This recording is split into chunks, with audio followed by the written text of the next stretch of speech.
Bonjour tout le monde. Bon, bah écoutez, euh, je ne sais même pas par quoi commencer. Ça fait une éternité que je ne vous ai pas pris et vu ici sur YouTube, comme vous avez pu le constater.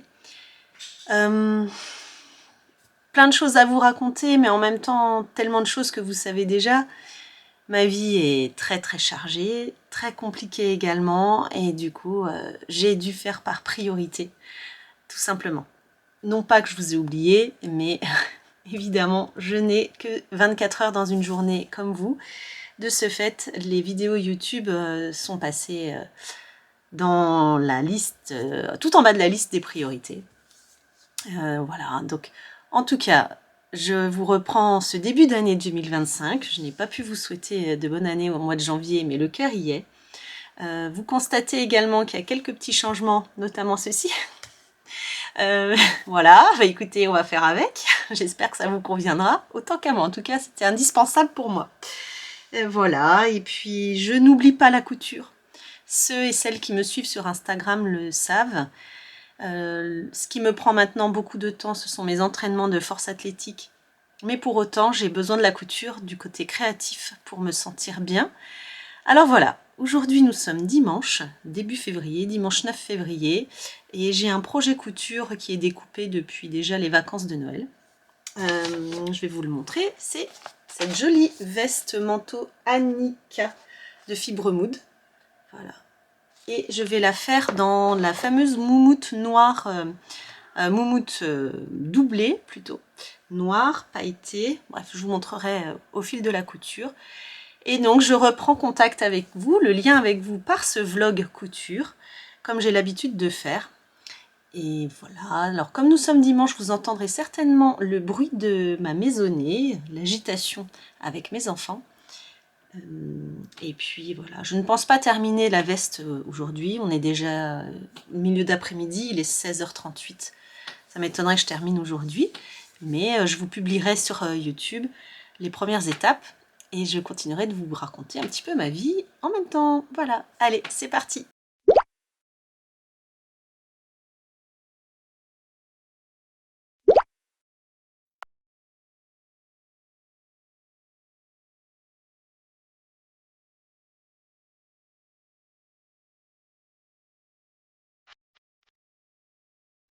Pour le moment, c'est easy.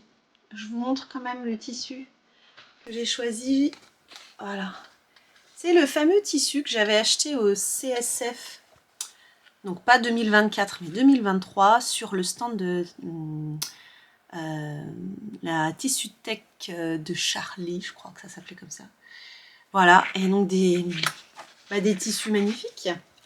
Et j'ai attendu le projet idéal, peut-être pas, mais en tout cas, qu'il soit pas trop prise de tête et que ce soit pas un fail. Donc c'est un doublé moumoute, comme je vous avais dit. Vous voyez, voilà la moumoute. Et le devant, c'est donc une sorte de daim pailleté. J'aime beaucoup, beaucoup. Donc là, j'ai déjà fait les poches. Alors, dans l'explication, il disait de poser du biais pour l'intérieur. Moi, je ne ferai pas ça. Déjà, j'ai pas le biais. Je ne vais pas en acheter. Et c'est un peu galère, je trouve. Et c'est une perte de temps. Alors, désolée pour les puristes. Quand je dis perte de temps, c'est parce que tous les arrondis, tout ça, moi, je n'y arrive pas trop. Et voilà, je voudrais un projet qui soit assez vite réalisé. Donc, du coup, j'ai choisi de surjeter, tout simplement. Voilà, puisque je ne mets pas de doublure à cette veste, c'est une option. Donc en effet, il faut pas que on peut pas laisser les bords du tissu francs. Mais moi, j'ai décidé de surjeter. Tout ça pour dire, j'en suis donc à la pose des poches sur les devants. Ce que je dois gérer ici, c'est surtout l'épaisseur. Voilà. Ma machine est top pour ça, l'épaisseur passe tranquille.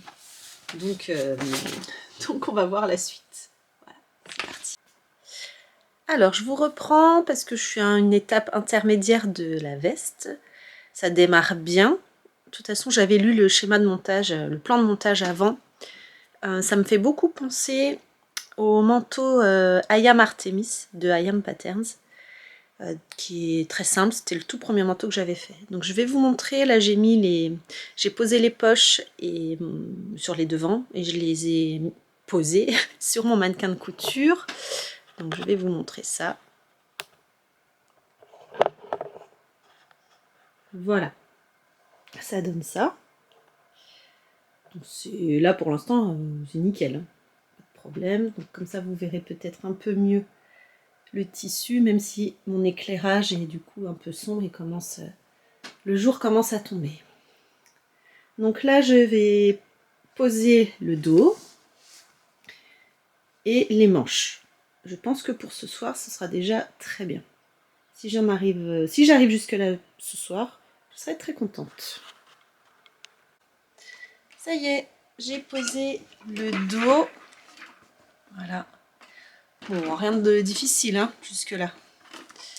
Donc c'est vraiment une coupe oversize. Bon, ça je le savais, pas de surprise. Donc là je vais commencer de poser les manches. Et ce sera bien.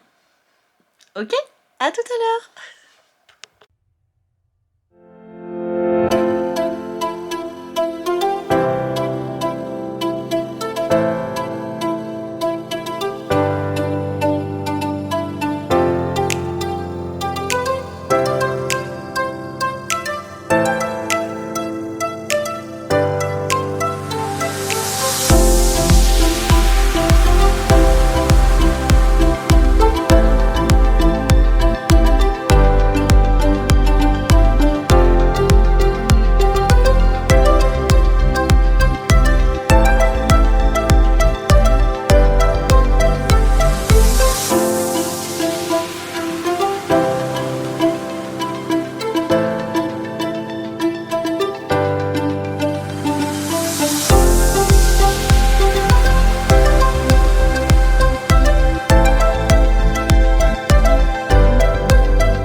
Alors, une bonne étape faite.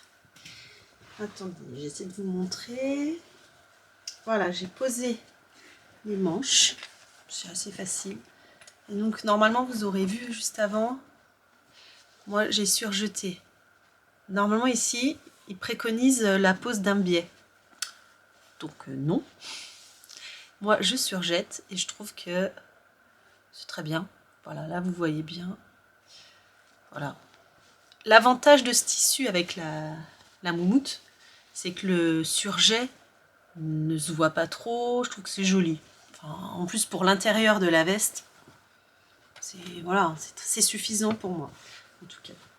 Donc là, il me reste juste à fermer les manches, ici, et les côtés. Voilà. je verrai si je fais l'ourlet de manche. Je ne suis pas certaine encore pour ce soir en tout cas. Là je vais fermer comme je vous ai dit et je verrai après ce que ça donne.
Me revoilà. Alors, j'ai posé, ça s'est plutôt bien passé. J'ai réussi à filmer un petit peu quand je passais les épaisseurs sous ma machine. Voilà ce que ça donne. Alors, vous le voyez peut-être pas super bien. Pas super bien. Mais bon, les manches sont posées. Donc, c'est oversize. L'épaule est tombante, évidemment. Là, c'est là l'épaule de mon mannequin. Et la couture se trouve qu'ici. Mais c'est le patron qui a fait comme ça. Donc, pas de difficulté. Franchement, pas de difficulté. Je suis très fière de moi d'avoir fait le choix de ne pas poser de biais. Puisque ça m'aurait pris un temps pas possible. Et selon moi, j'en ai vraiment pas besoin. Je vais essayer de vous montrer l'intérieur. Pour que vous vous rendiez compte que le biais, c'est pas... J'allais dire le biais, c'est pas automatique. Comme les antibiotiques. Bon, voilà. Blague pourrie. Vous voyez? Moi, j'ai tout surjeté. Et je trouve que ça passe bien. Pas besoin de poser du biais. Ça fait tout propre à l'intérieur. Voilà. Il fallait de toute façon... Voilà, là, vous voyez bien la couture intérieure que j'ai donc surjetée pour que ce soit propre. Et évidemment que toutes ces petites bouloches noires n'atterrissent pas sur mes vêtements, mes pulls, quand je porterai la veste. Je vais enfiler la veste devant vous. Il faut évidemment s'imaginer qu'il y aura une bande, comment dire, une parmenture. Voilà, cherchez le mot. Donc c'est oversize, c'est voulu, je le répète, parce que l'objectif c'est que je puisse mettre des pulls, des vrais pulls d'hiver, pas ça, dessous. Voilà. Il y aura un lien ici, et donc un col châle. Les manches, les ourlets de manches, je ne les ai pas fait encore. Moi je pense que je vais surjeter aussi là le bord, et je vais les coudre comme ça. Sur le plan de montage, ils mettent aussi du biais, et j'ai pas trop saisi du coup comment c'est monté. Pas sûr que vous voyez bien les manches, n'importe quoi, la poche. Mais c'est pour ça que ça me fait vraiment penser au Ayam Artemis. Mais voilà, l'idée c'est ça, c'est une méga poche, 2 méga poches. Il y aura le col, châle et le lien. Et voilà. Je trouve que ça fait super bien le job. Allez, pour ce soir, je vais arrêter puisqu'il est presque 19h30 et donc ça va être l'heure du repas. Je suis super contente d'avoir cousu ce début de manteau veste. Là, je regarde sur ma gauche parce que justement, il est à gauche. Voilà. J'espère que je vais pas trop galérer pour le col châle. Voilà, j'espère que ça va bien se passer. Bon, je vais regarder ça de plus près sur le livret de montage. Je voulais faire cette petite transition ou conclusion de cette reprise de vlog pour vous expliquer un petit peu où j'en suis actuellement dans ma vie. Alors professionnellement, ça a été super chargé depuis début décembre. La période de fin d'année est toujours chargée pour les professeurs des écoles, il faut le savoir. On a la remise des livrets scolaires au mois de janvier. J'ai eu mon premier rendez-vous de carrière en inspection à la rentrée des vacances de Noël. Donc ça a été très très chargé. Je continue également, donc comme vous le savez si vous me suivez sur Instagram, je continue également, et encore plus je dirais, mes 4 entraînements hebdomadaires de force athlétique dans mon club de force. Ça m'apporte beaucoup de bien-être malgré la difficulté en elle-même de ce sport, mais c'est surtout un challenge, je pense que vous l'aurez compris. J'envisage, c'est plus qu'envisager, je me prépare pour une compétition début avril, pour par contre envisager les championnats de France début juin. Voilà, donc dans ma catégorie d'âge et de poids évidemment. Je pense que je vous montrerai de temps en temps, je pense que ouais, j'essaierai de faire des vidéos de mes entraînements. Vous me direz ce que vous en pensez, vous plutôt, si je peux continuer ou pas aussi dans cette perspective d'évolution de ma chaîne YouTube, puisque la couture me prend moins de temps qu'avant et c'est donc la force athlétique qui occupe plus mon temps. Mais je trouve que c'est important, si vous me suivez depuis un petit moment, que je continue de vous expliquer où j'en suis. Et donc si vous aimez me suivre, j'espère que vous suivrez aussi mon évolution. Voilà. Également, c'est quelque chose aussi que je commence à travailler dessus. Je vais refaire le défi Avril en bleu pour l'autisme. Comme vous le savez, ça va être la 3e ou 4e édition. 3e édition. Voilà. Principalement sur Instagram et également sur YouTube. Et cette année, je me développe un peu plus. Je vous expliquerai lors d'une prochaine vidéo. Là, c'est un petit peu trop tôt. Je me développe plus sur le côté de l'autisme et dans le milieu associatif. Voilà. Donc, j'aurai des choses à vous proposer. J'aurai un petit peu besoin de votre aide également. J'espère que vous serez au rendez-vous et à l'écoute. Donc, sachez que vous devrez coudre du bleu, encore une fois, au mois d'avril. Qu'il y aura des lots à gagner, alors ce sera via Instagram, mais voilà, ça reste toujours le même objectif, sensibiliser le plus possible au handicap mental en général, à l'autisme bien sûr, et montrer également que c'est possible d'avoir une vie en plus du handicap. Voilà, c'est quelque chose qui me tient très à cœur. Je pense que pour ce soir, ce sera tout. Je ne sais pas trop quand est-ce que je vais mettre en ligne cette vidéo, quel type de montage je vais faire, combien de temps ça va me prendre. Dans l'idéal, j'aimerais bien, donc vous regarderez cette vidéo, on verra si j'aurai respecté ma parole, j'aimerais bien mettre en ligne cette vidéo jeudi, je pense. Voilà, comme ça, mercredi, j'aurai peut-être le temps je l'espère, de faire le montage, justement. Avant ça, ça va être compliqué. Donc je vous souhaite une très belle soirée, une bonne reprise demain, lundi, et j'espère terminer mon manteau en fin de semaine, mon manteau veste, puisque pour nous en région parisienne, ça va être les vacances d'hiver ce vendredi qui vient. Donc j'aimerais bien le porter assez vite. Voilà, allez, je vous fais de gros bisous, à très vite, bye bye.